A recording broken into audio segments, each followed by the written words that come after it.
Assalamualaikum warahmatullahi wabarakatuh. Tadi pulang dari ceramah di Bangka 2 dengan Pak Ibnu, saya diingatkan nanti malam di At-Taqwa temanya politik pendidikan.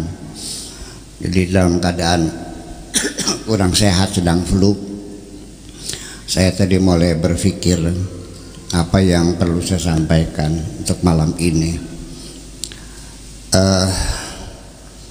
sehingga tadinya saya ingin menulis yang pertama itu menyapa pemerintah, tapi tulisannya menggugat. Ini punten, menyapa aja ya tuh,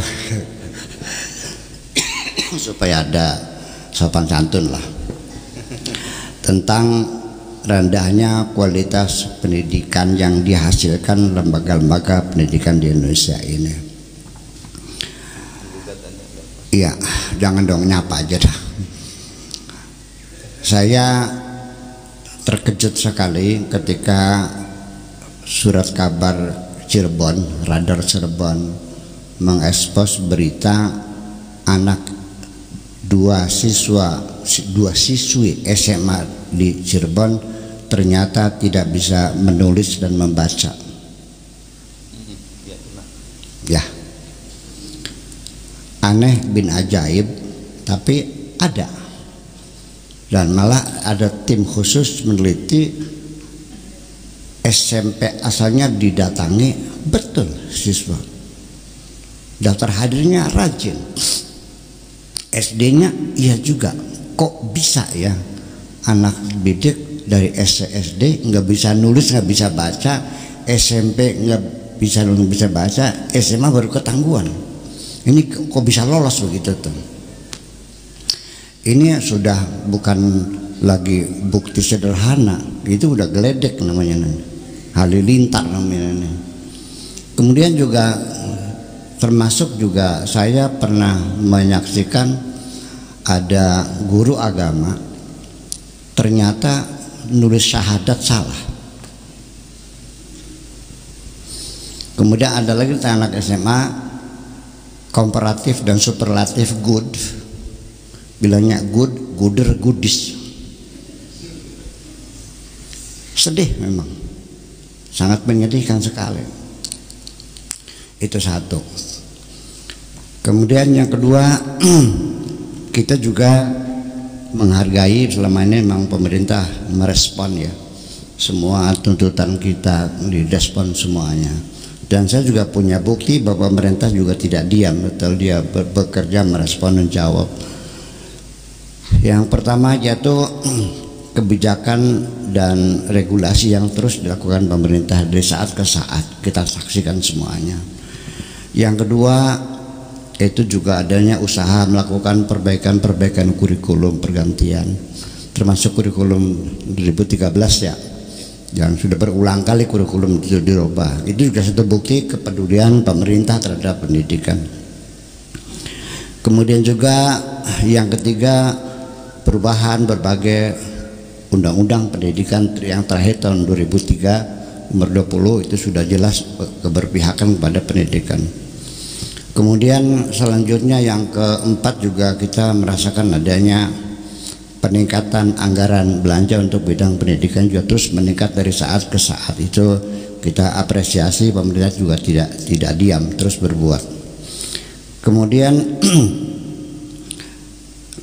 deregulasi pendidikan SMA ini menjadi masalah. Kok kenapa SMA, SMK kewenangannya dipindahkan ke provinsian, sehingga kepala sekolah itu jarang ada di tempat, pulang pergi ke Bandung ya 2-3 kali seminggu itu. Jadi habis ngurusi administrasi dari Bandung, sedangkan yang dari Cirebon itu bisa sampai 4 jam sehari 2 kali. Berapa biayanya semuanya itu. Jadi kita selama ini menuntut adanya pendekatan pelayanan supaya lebih dekat lagi, ini malah semakin dijauhkan. Itu kita menjadi satu pertanyaan yang sesungguhnya ini bukan menggugat, izinkan saya bertanya begitu. Nanti Pak Yani barangkali bisa menjawabnya alasannya apa. Kemudian juga zonasi itu membuat masalah juga. Nyong, kita mau sekolahnya di SMA Negeri 1 kok nggak bisa? Ya kan begitu. Itu akan menutup adanya persaingan sehat yang bisa memajukan pendidikan. Itu juga kita bertanya. Nanti kita diskusikan.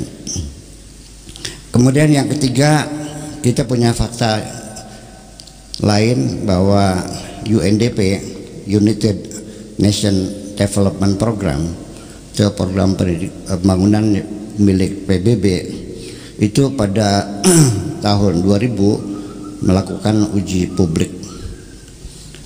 Hasilnya apa? Indonesia masuk peringkat ke 109 dari 164 negara. Artinya kita ini peringkatnya ke 109 dari 164 ya. Kemudian keempat, hasil pendidikan outputnya itu lemahnya daya saing. Kita buktikan TKI, TKW yang bekerja di luar itu sebagian besar sebagai pembantu rumah tangga atau pekerja kasar. Saya mau cerita bahwa di Tunisia, negara kecil seperti itu, mereka tuh pendapatan negaranya tuh 40% dari ekspor tenaga kerja. Tetapi di sananya bukan sebagai babu, jadi dokter, sekretaris, minimal tenaga terampil, bikin kusen, tukang ngecat dan sebagainya. Ya, penghasilan begitu besar dari penghasilan tenaga kerja. Ya, kita juga pernah menyebut TKW dan TKI itu sebagai pahlawan devisa ya. Ya ini sih untuk membahagiakan mereka aja lah. Pahlawan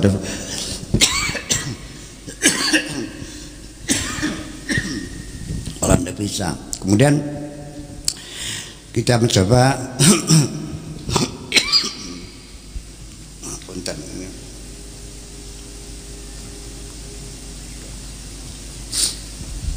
lalu kita mencoba untuk menganalisa sebab-sebab terananya pendidikan di Indonesia ini. Ada 3 yang saya catat ini. Pertama, dana pendidikan, termasuk prioritas anggaran. Tetapi Undang-Undang Nomor 20 Tahun itu menetapkan anggaran pendidikan kita 20%. Tapi juga pengelolaannya juga belum tepat juga sih. Banyak dipakainya buat gaji pegawai juga akhirnya. Sampai semacam itu. Kemudian yang kedua, metode dan sistem pendidikan masih menggunakan transfer of knowledge, di mana posisi murid hanya sebagai pendengar yang budiman, sang guru sebagai seorang orator dan muridnya sebagai pendengar yang budiman. Mending kalau di sekolah umum mah, yang kalau tradisi di pesantren boro-boro berdialog atau membantah guru, tanya saja nggak boleh pesantren. Betul nggak? Ngacung dilempar pakai aspak tuh. Iya, apalagi mengkritiki kitab. Pertanyaannya, saya jadi korban nih ketika saya mengkritiki kitab itu, pinter Sirat atau pinter Imam Syafi'i gitu. Jauh saya pinter kita, gules ya ayo. Nah seperti itu.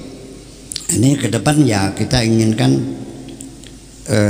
adanya demokrasi pendidikan itu, dan ini sudah dicetuskan oleh Menteri Pendidikan kita, Bapak Nadiem Makarim, itu dengan kata kesetaraan, artinya membebaskan pendidikan, memerdekakan pendidikan. Mudah-mudahan beliau berhasil, amin. Ya. Kemudian yang menjadi harapan,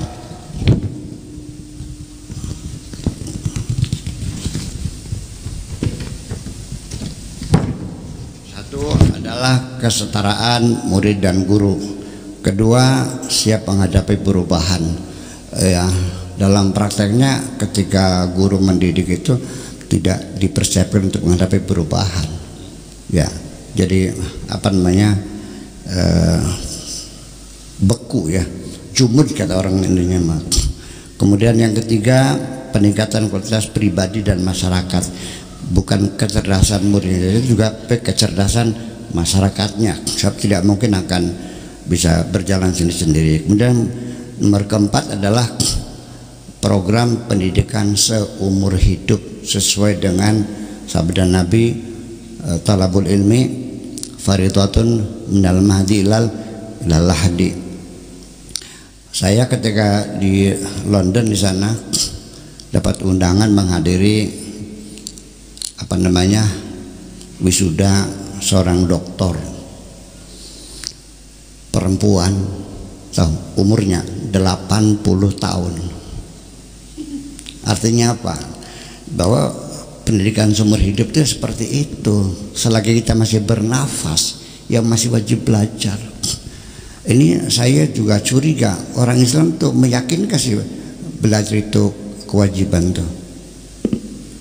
Nyatanya ketika meninggalkan sholat satu kali saja, bangunnya kesiangan sebelum lewat, istighfarnya 20 kali. Tapi bertahun-tahun tidak pernah belajar, tidak pernah istighfar kok. Ini satu realita, tidak pernah merasa berdosa. Kemudian kalaupun yang rajin baca, bukan belajar, deres. Namanya deres. Yaitu ya kitabnya itu aja dibolak-balik. Udah 30 kali hatam tafsir Jalalain, hatam lagi itu lagi.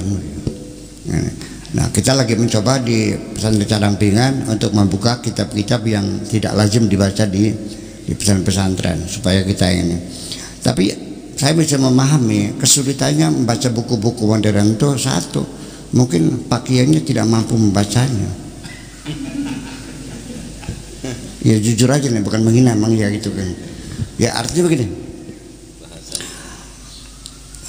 anak mahasiswa mata pelajaran mikrobiologi ya atau bioengineering diterangkan oleh gurunya, dibaca berbahasa Indonesia, diuji nggak lulus kok, apalagi pakai bahasa Arab. Bisa dibayangkan nggak? Nah itu, sedangkan kitab semacam itu ya itulah, makanya kitab-kitab yang muktabarah di pesantren itu semuanya rata-rata adalah kitab-kitab fikih semuanya, yang bahasanya sangat sederhana sekali dan bisa dipahami. Begitu ilmu tasawuf mulai jarang dibaca karena bahasanya terlalu tinggi sekali. Itulah. Jadi yang keempat adalah pendidikan seumur hidup, itu menjadi program pemerintah. Kemudian selanjutnya politik pendidikan ini satu hubungan yang erat antara politik dan kekuasaan. Inilah menyebabkan kita menjadi gerak kita kurang nyaman ya, bahwa ada satu moto bahwa bangsa baru merdeka setelah terlepas dari kebodohan. Selagi bangsa itu masih bodoh, berarti bangsa itu belum merdeka. Bukan merdeka dari penjajahan saja, tapi merdeka dari penjajahan kebodohan semacam ini. Yang kedua yaitu disesuaikan dengan kebutuhan pembangunan nasional. Artinya kita melihat bahwa pendidikan di Indonesia ini pendidikan yang politiknya liberal, tidak berkaitan antara pendidikan dan kebutuhan pembangunan kita ini. Jadi kita membelanjakan harta sampai 20% dari anggaran belanja itu sekitar 400 triliun ya untuk pendidikan ini. Itu dibelanjakan bukan untuk menutupi kebutuhan pembangunan, tapi dia liberal yang kadang-kadang tidak ada sangkut pautnya dengan kebutuhan kita. Itulah sebabnya ketika kita setelah pada hari haknya kita mengimplementasikan program pembangunan ke depan skala prioritas di bidang pertanian, kita kurang tenaga, mengimpor dari luar. Kitanya kebanyakan akuntansi sama hukum ya, kan begitu, atau jurusan-jurusan yang nggak tahu dipakainya di mana ini nih ya. Nah ini mestinya bahwa program pembangunan dan pendidikan itu menjadi satu konektor terhubung, sehingga kita tidak buang duit nganggur. Sudah tahu saya petani, oh anak sayanya suruh belajar hukum, ya kenapa nggak di sekolah pertanian aja sih umpamanya gitu. Ya, jadi apa yang menjadi skala prioritas pembangunan itu harus connect dengan pendidikan, sehingga dana yang kita keluarkan itu untuk membangun negeri ini. Nah, persoalan nanti liberalisasi pendidikan itu boleh nanti kalau kita sudah makmur. Kalau negara itu makmur, ilmu itu hanya sebagai aksesoris untuk menimang-nimang saja. Kalau kita kan urusnya dengan perut, ini persoalannya. Ya kan, jadi sampai buang-buang tetangga seperti itu. Mudah-mudahan didengar lah gitu.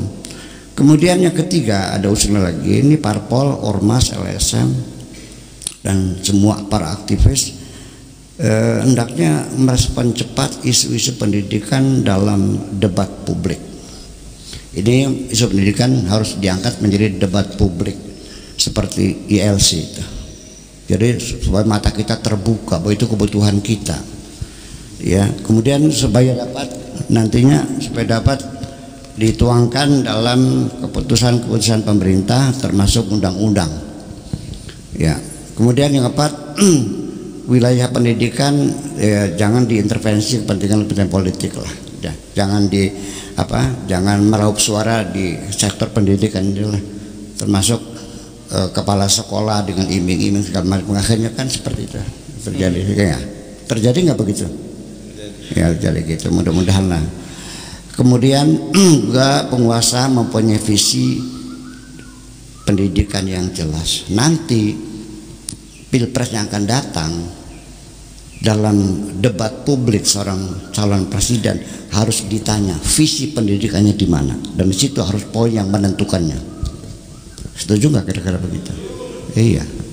Jangan hanya pendidikan infrastruktur sebagainya, enggak, ini pendidikan, tapi ini masa depan bangsa kita ini. Dan jelas nanti menjadi nanti topik masalah pendidikan ini menjadi faktor yang paling substantif untuk menentukan kemampuan presiden memimpin bangsa ini. Itu. Bagaimana caranya ya terserah kita punya. Lalu kemudian saran tindak. Nah, ini saran tindak ini saya ini punten ini hanya sekedar imajinasi saja, angan-angan saya saja. Kalau bisa ya syukur, enggak juga nggak apa-apa, ini angan-angan saja. Universitas Indonesia Universitas Indonesia di seluruh Indonesia ini. Jadi hanya ada satu Universitas Indonesia yang sudah ada dinegrikan semua, dan satu universitas namanya Indonesia Cirebon, Indonesia Tegal. Nah, nanti jurusan-jurusannya sesuai dengan kondisi wilayahnya. Fakultas Pertanian di Indramayu. Kemudian jurusan para wisata, industri wisata di Kuningan, umpamanya gitu. Kedokteran di Semarang. Semuanya Universitas Indonesia. Jadi semua itu UI semua itu. Ini angan-angan aja. Sekalipun ini tidak mungkin terjadi ya. Tapi boleh kan angan-angan? Ya boleh aja. Yang kedua adalah pendidikan hanya dikelola oleh Kemendikbud. Karena selama ini penyelenggaraan pendidikan itu dilaksanakan oleh departemen-departemen lain. Sesungguhnya yang berwenang untuk mendesain, untuk merancang, untuk mengelola pendidikan apapun itu di bawah Mendikbud. Ini departemen perindustrian bikin, departemen kesehatan bikin juga, keuangan bikin juga. Jadi nanti setiap departemen itu jangan mengaluskan dana pendidikannya, kan ada departemen pendidikan. Jadi artinya umpamanya Kementerian Kehutanan mencari tenaga kehutanan, nggak usah bikin pendidikan, tinggal minta kepada Kementerian Pendidikan untuk men-setting bagaimana pendidikannya, kecuali TNI dan Polri itu, kecuali Polri itu boleh terpisah. Kalau yang lain ngapain bikin sendiri, nanti standarisnya nggak jelas sekarangnya, semacam itulah kira-kira. Kadang-kadang sering benturan semacam itu. Jadi sekarang saya mau nanya, sekolah kesehatan masyarakat yang punya Kementerian Kesehatan, menurut Anda sekolah negeri atau swasta?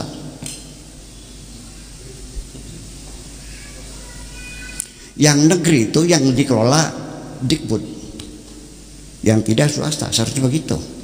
Iya. Nah itu mungkin nggak? Ya coba kita ini usul kok. Kalau saya usul diterima silakan, ya enggak ya udah nggak apa-apa.